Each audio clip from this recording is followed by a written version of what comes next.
স্বাগতম সবাইকে আজকের এই স্পেশাল আয়োজনে। জিলহজ মাসের প্রথম 10 দিন আর কুরবানি শুনলেই মনে হয় এ আর নতুন কি, তাই না? প্রতি বছরই তো আসে। কিন্তু একটু ভেবে দেখুন তো, এর পেছনের আসল দর্শনটা কি আমরা আসলে পুরোপুরি বুঝি? আজ আমরা জিলহজের এই পবিত্র দিনগুলোর আর কুরবানির একদম ভেতরের কিছু দারুণ দিক নিয়ে কথা বলবো, যা হয়তো আমাদের গতানুগতিক চিন্তাধারাকেই বদলে দেবে।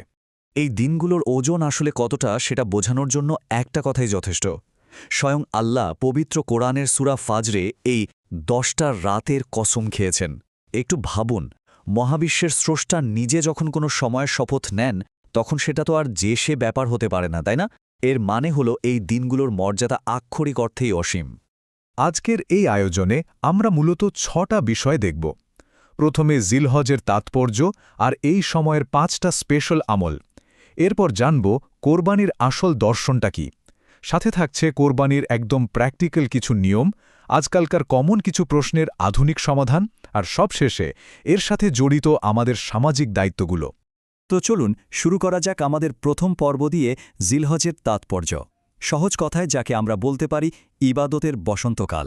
জানেন, রাসূলুল্লাহ সাল্লাল্লাহু আলাইহি সাল্লামের একটা হাদিস আছে যেটা শুনলে আপনি সত্যি অবাক হবেন। এই 10 দিনের নেক আমল আল্লাহর কাছে এতটাই প্রিয় যে তা জিহাদের চেয়েও উত্তম। হ্যাঁ, ঠিকই শুনেছেন।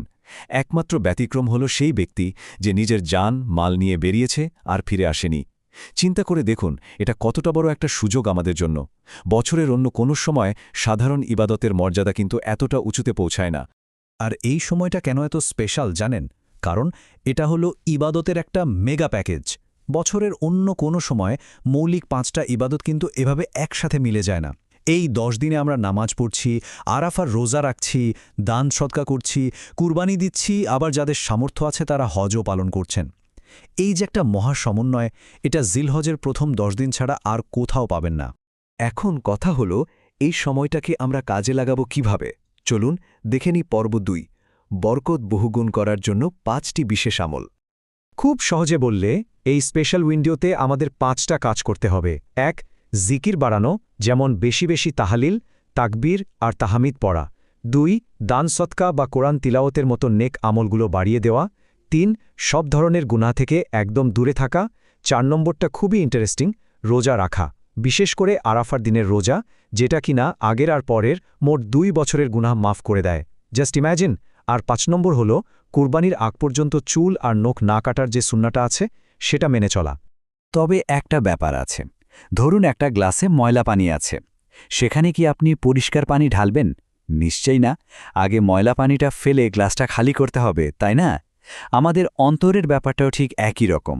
বিশুদ্ধ তওবার জন্য প্রথমে পাপটা পুরোপুরি ছেড়ে দিতে হবে, এরপর মন থেকে চরম অনুশোচনা করতে হবে, আর শেষ একদম শক্ত প্রতিজ্ঞা করতে হবে যে না, এই কাজ আমি আর কখনো করব না। এই 3টা ধাপ পার হলেই কিন্তু তওবা পারফেক্ট হয়। এবার আমরা ঢুকব একটু গভীরে।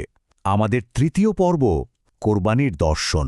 এটা কি শুধুই একটা রীতি, নাকি এর চেয়েও বড় কিছু? শুরুতেই আপনাদের কাছে আমার একটা প্রশ্ন। আমাদের সবার ভেতরের ইসমাইল কে? কথাটা শুনে হয়তো একটু অবাক লাগছে। একটু ভাবুন তো ব্যাপারটা কি হতে পারে। আসল ব্যাপারটা হলো, কোরবানির মূল উদ্দেশ্য কিন্তু কোনো পশু জবাই করা নয়।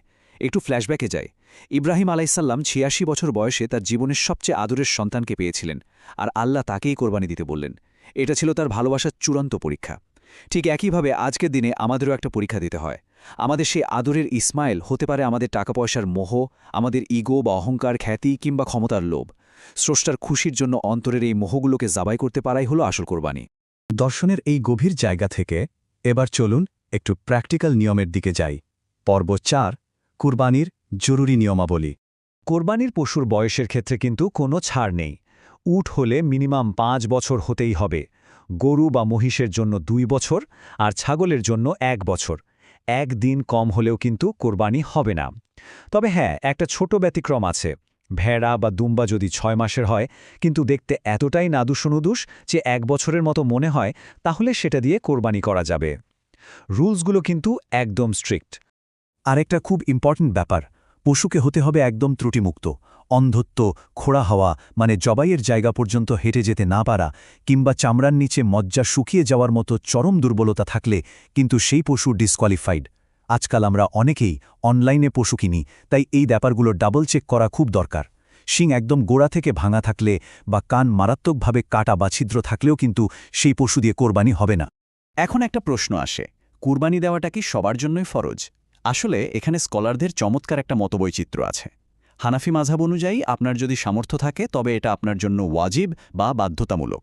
অন্যদিকে অন্যান্য মাযহাবের বেশিরভাগ স্কলার এটাকে সুন্নাতে মুআক্কাদা বা অত্যন্ত সুপারিশকৃত বলে থাকেন। এটা আসলে ইসলামিক আইনের একটা দারুণ সৌন্দর্য, যেখানে বিভিন্ন মতামতের প্রতি শ্রদ্ধা রেখে ইবাদত পালন করা যায়। এবার আসি এমন কিছু প্রসঙ্গে যেগুলো নিয়ে প্রতি বছরই কনফিউশন তৈরি হয়। পর্ব ৫, কোরবানির সাধারণ জিজ্ঞাসা ও আধুনিক সমাধান।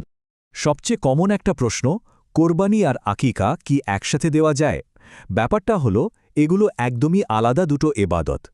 কোরবানি হলো একটা বাৎসরিক এবাদত যেটা জিলহজের স্পেসিফিক কয়েকটা দিনের সাথেই ফিক্সড। আর আকিকা হলো নতুন মেহমান আসার খুশি, যেটা বাচ্চা জন্মের ৭ম দিনে করতে হয়। তাই দুটো আলাদা জিনিসকে এক না করে যার যার সময়ে আলাদাভাবে পালন করাটাই সবচেয়ে উত্তম। বর্তমান সময়ের আরেকটা খুব বড় ডিবেট হলো, কোরবানির পশু জবাই না করে সেই টাকাটা গরিবদের দান করে দিলে কি বেশি লাভ হতো না? অনেকেই আধুনিক সমাজ ব্যবস্থার কথা চিন্তা করে এই যুক্তিটা দেখান, কিন্তু চলুন দেখি আসল লজিকটা কি। স্কলাররা বলেন শুধু টাকা দান করলে কোরবানির দায়িত্ব আদায় হবে না। কেন জানেন? কারণ কোরবানির সাথে বিশাল একটা ইকোসিস্টেম বা অর্থনৈতিক চক্র জড়িত। এই যে লাখ লাখ প্রান্তিক খামারি সারা বছর গরু ছাগল পালে, তার একটা ভালো দাম পায়, হাজার হাজার কসাইয়ের হালাল রুজির ব্যবস্থা হয়, গরিব মানুষগুলো বছরে অন্তত কয়েকবার ভালো করে প্রোটিন খেতে পারে, আর সবচেয়ে বড় কথা, চামড়া বিক্রির অর্থ সরাসরি চলে যায় এতিমখানাগুলোতে। শুধু টাকা দান করলে কিন্তু সমাজের এই বিশাল লাইফলাইনটা পুরোপুরি ভেঙে পড়বে। সবশেষে আমরা চলে এসেছি আমাদের একেবারে শেষ পর্বে, পর্ব ৬, নৈতিকতা ও সামাজিক দায়িত্ব। ইসলামে ইহসান বা দয়া দেখানোর উপর বিশাল জোর দেয়া হয়েছে। পশুকে কোনোভাবেই অযথাই কষ্ট দেয়া যাবে না। ছুরি হতে হবে রেজার শার্প। আর একটা মারাত্মক ভুল অনেকেই করেন, তাড়াতাড়ি প্রাণ বের করার জন্য পশুর স্পাইনাল কর্ডে বা মেরুদণ্ডে খোঁচা দেন। এটা কিন্তু একেবারেই অনুচিত। এতে পশুর হার্ট অ্যাটাক হয় এবং এটা এক ধরনের অপমৃত্যু। এছাড়া অন্য ধর্মের মানুষদের উপাসনালয়ের সামনে জবাই না করা আর জবাইয়ের পর নিজ দায়িত্বে দ্রুত সব বর্জ্য পরিষ্কার করাটা কিন্তু আমাদের সামাজিক এবং ঈমানি দায়িত্বের মধ্যেই পড়ে। গোশত বন্টনের আইডিয়াল রুলটা তো আমরা সবাই কম বেশি জানি। 3 ভাগের 1 ভাগ নিজেদের, 1 ভাগ আত্মীয় প্রতিবেশীর, আর বাকি 1 ভাগ গরিবদের জন্য। এই কমিউনিটি কেন্দ্রিক মডেলটা সত্যি অনন্য। তবে এটাও বলে রাখা ভালো, এটা কিন্তু কোনো বাধ্যতামূলক আইন না। কেউ চাইলে পুরোটা নিজেও খেতে পারেন, আবার উদ্বৃত্ত গোশত ফ্রিজে সংরক্ষণ করাও সম্পূর্ণ বৈধ। মূল উদ্দেশ্যটাই হল সমাজের সবার সাথে আনন্দটা ভাগ করে নেওয়া।